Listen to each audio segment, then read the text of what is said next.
dikenal memiliki teknologi canggih dan tidak tergantung pada sistem senjata buatan Amerika Serikat atau non-NATO Standard Full Dependency. Prancis juga dikenal lebih fleksibel dalam menawarkan alutsista tanpa embel-embel larangan atau juga embargo politik.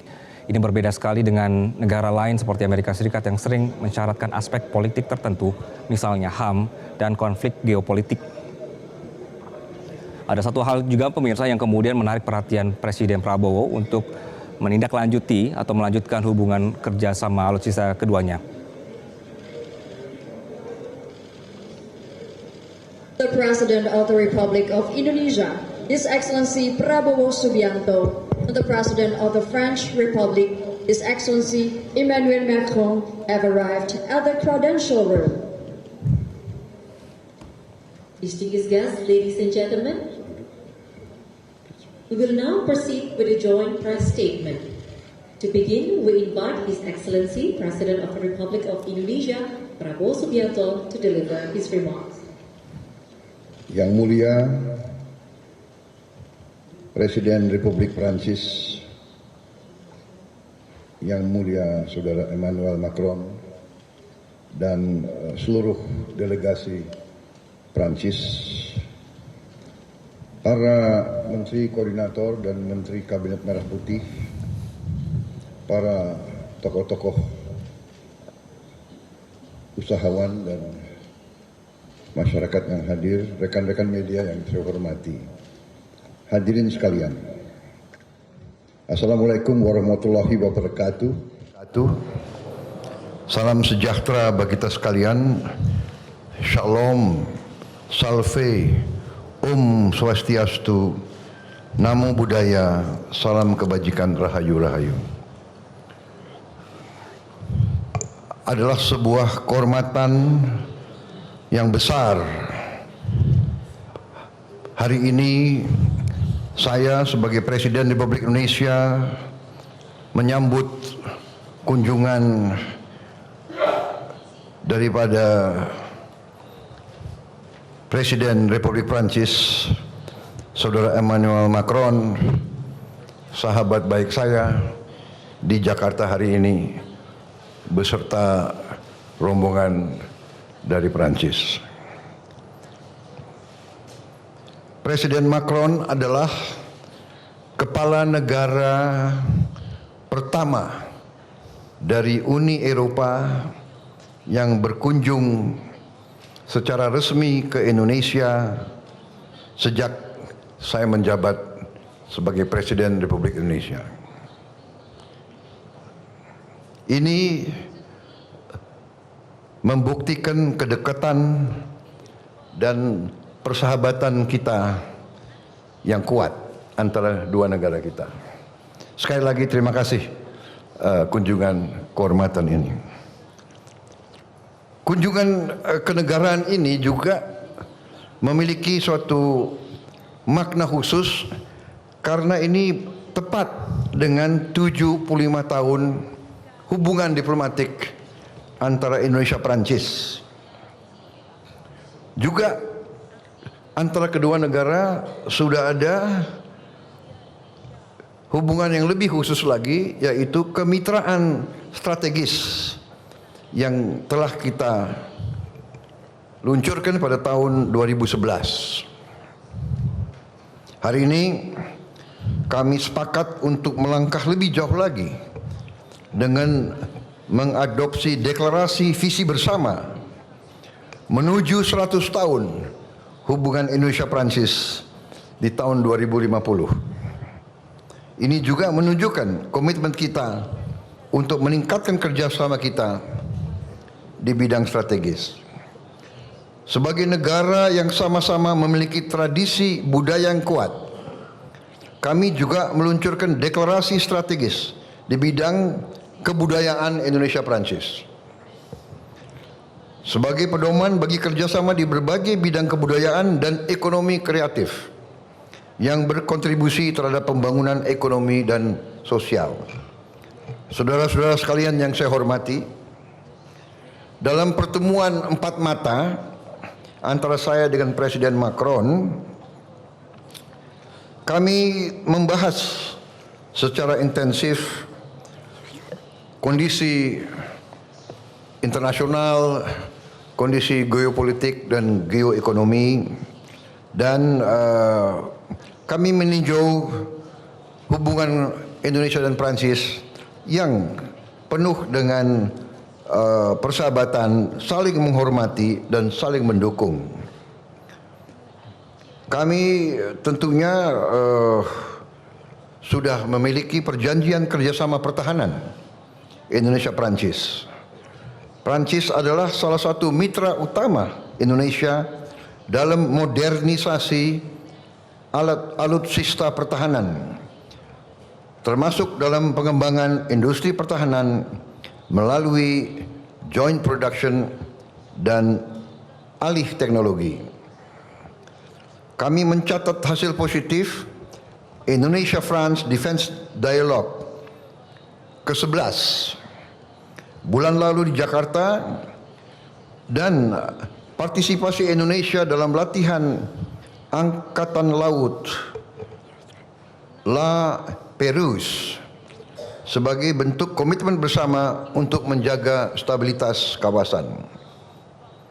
Saya juga mengundang Presiden Macron besok untuk bersama-sama meninjau pendidikan dan latihan kita di Akademi Militer di Magelang. Juga kita akan meneruskan kerjasama pertahanan yang meliputi peningkatan kapasitas sumber daya manusia kita. Di bidang ekonomi, kami sepakat mendorong hubungan dagang dan investasi yang lebih seimbang. Kami juga meminta dukungan Prancis untuk mempercepat penyelesaian Indonesia European Union CEPA, Comprehensive Economic Partnership Agreement. Dan kami terima kasih bahwa Presiden Macron menjanjikan mendukung keanggotaan kami tidak hanya di CEPA tapi juga di OECD. Dalam berbagai bidang hubungan kita semakin erat, yaitu di bidang transisi energi, ketahanan pangan, makan bergizi gratis, juga di bidang maritim. Indonesia akan hadir dengan utusan khusus dalam konferensi laut PBB, the United Nations Ocean Conference ketiga di Nice, Prancis bulan depan. Di berbagai bidang, di sektor budaya, ekonomi kreatif, kami juga meningkatkan hubungan kita. Di bidang transportasi antar kota dan transportasi kota, kita juga berterima kasih partisipasi Prancis. Di bidang pendidikan, kami mendorong kolaborasi di berbagai sektor pendidikan, dan juga kami telah mengajukan kepada pihak Prancis untuk bisa kita tingkatkan jumlah mahasiswa dan mahasiswi kita untuk belajar sains, engineering, dan kedokteran. Kami juga membahas kondisi global dan kami sepakat untuk terus saling koordinasi dalam menegakkan penghormatan terhadap hukum internasional. Saudara-saudara sekalian, salah satu hal yang sangat penting dalam pembahasan saya dengan Presiden Macron adalah apa yang disampaikan oleh Presiden Macron tentang kehendak Prancis untuk mendorong penyelesaian damai masalah Palestina, di mana Prancis juga akan terus mendukung langkah-langkah ke arah kemerdekaan Palestina sebagai negara yang merdeka. Juga Perancis akan terus mendesak segera diberlakunya penghentian kegiatan bersenjata di Gaza dan menyuruhkan jaminan terhadap akses kemanusiaan penuh. Kami juga mendukung rencana Perancis dan Arab Saudi untuk menyelenggarakan KTT, konferensi tingkat tinggi, di bulan Juni mendatang guna mendorong penyelesaian two-state solution dan mewujudkan perdamaian di kawasan Timur Tengah. Sudah di berbagai tempat, di berbagai fora, saya sampaikan sikap Indonesia bahwa Indonesia memandang hanya penyelesaian two-state solution, kemerdekaan bagi bangsa Palestina merupakan satu-satunya jalan untuk mencapai perdamaian yang benar.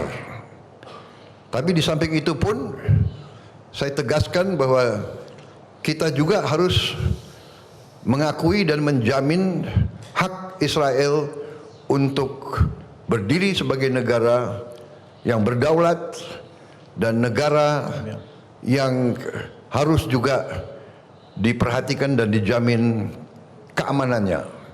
Karena itu Indonesia sudah menyampaikan begitu negara Palestina diakui oleh Israel, Indonesia siap untuk mengakui Israel dan kita siap untuk membuka hubungan diplomatik dengan Israel.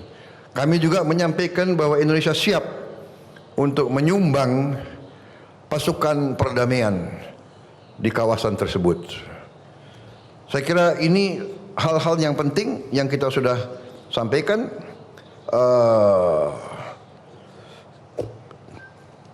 Saya harus menyampaikan bahwa keadaan hubungan antara Perancis dan Indonesia berada dalam tingkat yang sangat baik. Kemudian salah satu juga saya dapat undangan langsung dari beliau.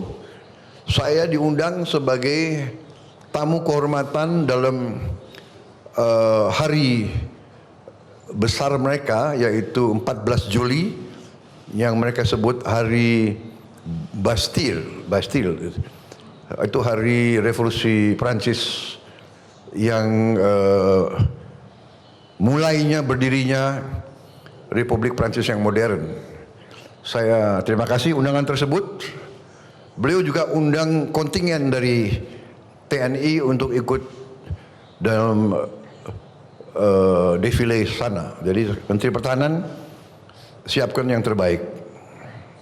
Ini saya sampaikan terima kasih Presiden Macron, karena dulu kalau acara itu, kalau saya di Paris, saya nontonnya dari pinggir jalan. Nah, terima kasih sekarang saya bisa naik ke podium bersama Presiden pribadi. Ya. Terima kasih Presiden Macron. Kunjungan Presiden Macron ke kita bersama kawan-kawan semua. Dan saya sebetulnya mau undang Presiden Macron ke tempat saya di Hambalang, tapi kita lihat waktunya mungkin nggak cukup. Ini alasan nanti untuk undang beliau kembali lagi ke sini dalam waktu itu. Terima kasih Yang Mulia. Terima kasih. Next, the President of the French Republic, His Excellency Emmanuel Macron, to deliver the joint press statement. Merci beaucoup, Monsieur le Président de la République. Cher Prabowo Subianto, Mesdames, Messieurs les ministres, Messieurs les ambassadeurs, Mesdames, Messieurs, en vos grades et qualités, je tiens d'abord à vous remercier, Monsieur le Président, ainsi que le peuple indonésien pour votre accueil, ici même à Jakarta, cette magnifique visite d'État qui a commencé ce matin, et nous aurons l'occasion de nous rendre demain ensemble dans la province de Java, vous l'avez dit, la province de Java Centre, pour partager un repas avec les cadets de l'Académie militaire, un de vos grands projets, et je suis fier de pouvoir voir cette réalisation, et aussi les cadets qui ont appris le français, et rendre hommage aussi à l'exceptionnel patrimoine culturel indonésien à Borobudur. Visite d'État exceptionnelle, oui, parce que l'Indonésie l'est et impressionne le monde par sa diversité. Et comment ne pas l'être dans un pays archipel qui a réussi à unir dans une même communauté de destin plus de 17 000 îles. Et dans le monde que nous partageons, qui est en effet marqué par l'instabilité, les menaces, les appels au repli sur soi, l'identité indonésienne attachée à la tolérance et à l'ouverture aux autres cultures ne peut qu'être inspirante. C'est sans doute pour cette raison que nous partageons la même approche des grandes crises internationales, et Monsieur le Président y est revenu à l'instant. D'abord et avant tout, je dois dire que nous partageons une même volonté d'indépendance, d'autonomie, nous y reviendrons, et elle irrigue beaucoup de notre relation bilatérale. Mais nous partageons aussi la même vision du droit international. Une vision qui ne souffre pas de double standard. Et c'est pourquoi nous défendons l'un et l'autre une paix durable et robuste en Ukraine, en commençant par un cessez-le-feu immédiat. Et c'est pourquoi nous sommes l'un et l'autre engagés aussi pour mettre un terme au conflit au Proche-Orient et reprendre le chemin de la paix afin de garantir la sécurité pour tous, Palestiniens et Israéliens. Je me permets de revenir sur ce point car je sais toute l'émotion suscitée par cette guerre et les questions parfois sur la position de l'Europe et de la France. Et je veux le dire ici, la France ne connaît pas le double standard. C'est pourquoi nous avons condamné les attaques terroristes conduites par le Hamas le 7 octobre 2023, reconnu le droit d'Israël à se défendre. Mais nous avons aussi, dès le mois d'octobre 2023, demandé un cessez-le-feu, organisé dès novembre 2023 la première conférence humanitaire pour Gaza et sans relâche œuvré pour que la paix puisse revenir, l'aide humanitaire s'installer. Et c'est pourquoi nous sommes aussi mobilisés pour retrouver un processus qui pourra nous conduire à deux États, à une reconnaissance mutuelle et à une paix durable. Et c'est exactement la position que vous venez de tenir, Monsieur le Président. Celle qui consiste à dire qu'aujourd'hui, seule la solution politique permettra de retrouver la paix et la construire dans la durée. Nous organiserons prochainement avec l'Arabie Saoudite une conférence sur Gaza à New York pour donner un nouvel élan à la reconnaissance d'un État palestinien et à la reconnaissance de l'État d'Israël et son droit à vivre en paix et en sécurité dans cette région. Et je veux remercier le président Prabowo pour les mots extrêmement clairs qu'il vient d'avoir, son engagement et la disponibilité qu'il vient de témoigner. Merci beaucoup. Au-delà évidemment de ces deux conflits, c'est aussi la même vision que nous portons, et vous l'avez rappelé, pour la stabilité du monde, la défense de nos biens communs, et en particulier les océans. La France aura, vous le savez, dans quelques semaines à organiser à Nice la conférence des Nations Unies sur les océans. Main dans la main, nous agissons aussi pour bâtir un partenariat de souveraineté, je le disais. Nous n'oublions pas que l'Indonésie est un pays qui s'est battu pour son indépendance, qui a aussi, dès 1945, ouvert une voie et 10 ans plus tard, établi une doctrine et en quelque sorte porté une vision singulière du multilatéralisme, peut-être avant l'heure. Ce combat se poursuit aujourd'hui en construisant ensemble des projets dans tous les secteurs pour renforcer cette autonomie stratégique. Et au fond, je dirais que ce qui nous unit, c'est que nous ne voulons la guerre avec personne, mais nous ne voulons dépendre de personne. Et c'est pourquoi nous croyons dans le partenariat renforcé entre l'Indonésie et la France, mais aussi entre l'ASEAN et l'Europe. Pour servir cette vision, ce partenariat de souveraineté, ces équilibres, nous avons consolidé ces dernières années, dans la défense et la sécurité, un lien inédit.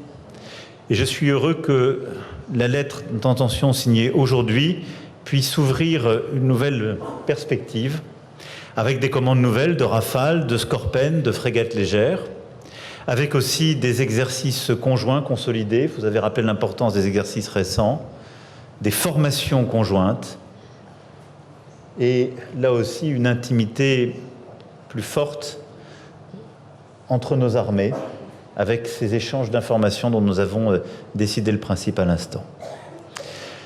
Cette indépendance, cette politique de souveraineté nécessite aussi de renforcer la résilience des chaînes de valeur, avec des projets dans de nombreux domaines qui ont été signés aujourd'hui, le secteur des métaux critiques, le développement de capacités énergétiques décarbonées, mais aussi des projets en matière satellitaire, en matière d'agroalimentaire.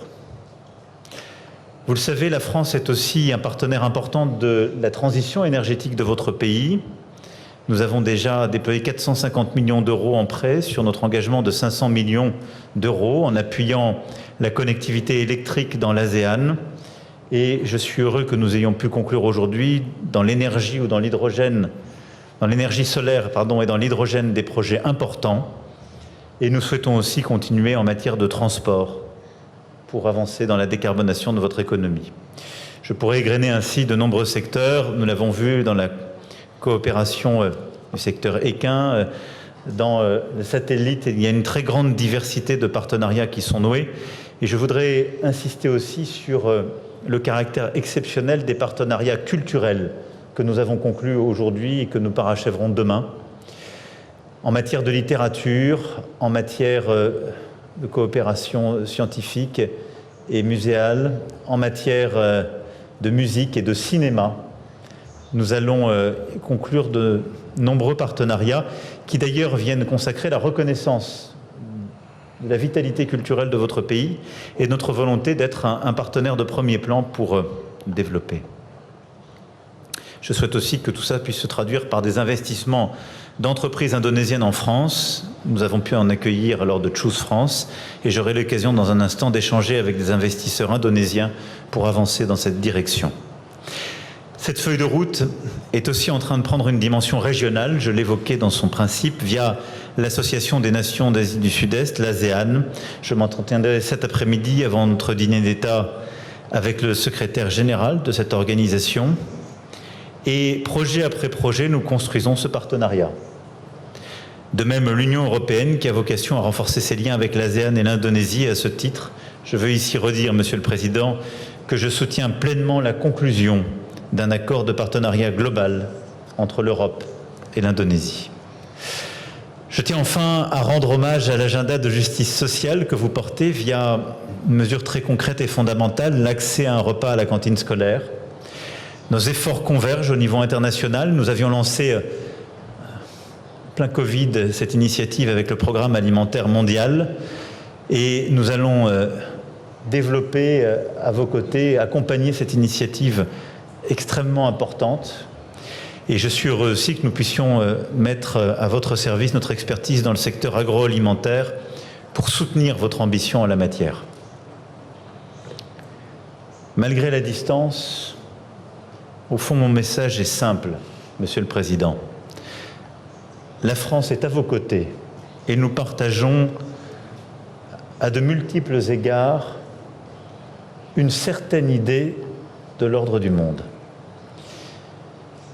Cette visite marque à ce titre une nouvelle étape de notre histoire commune, par des partenariats nouveaux, mais aussi par une vision partagée des équilibres dont nous avons besoin.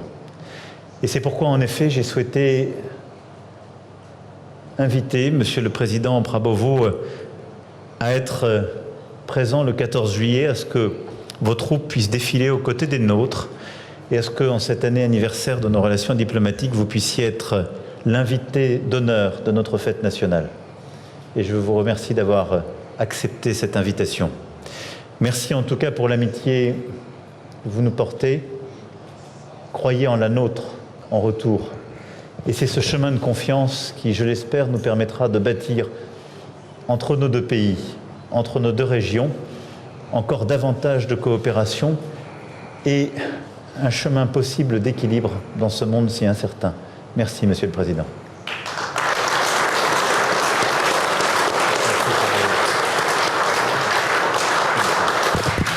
Vive la France!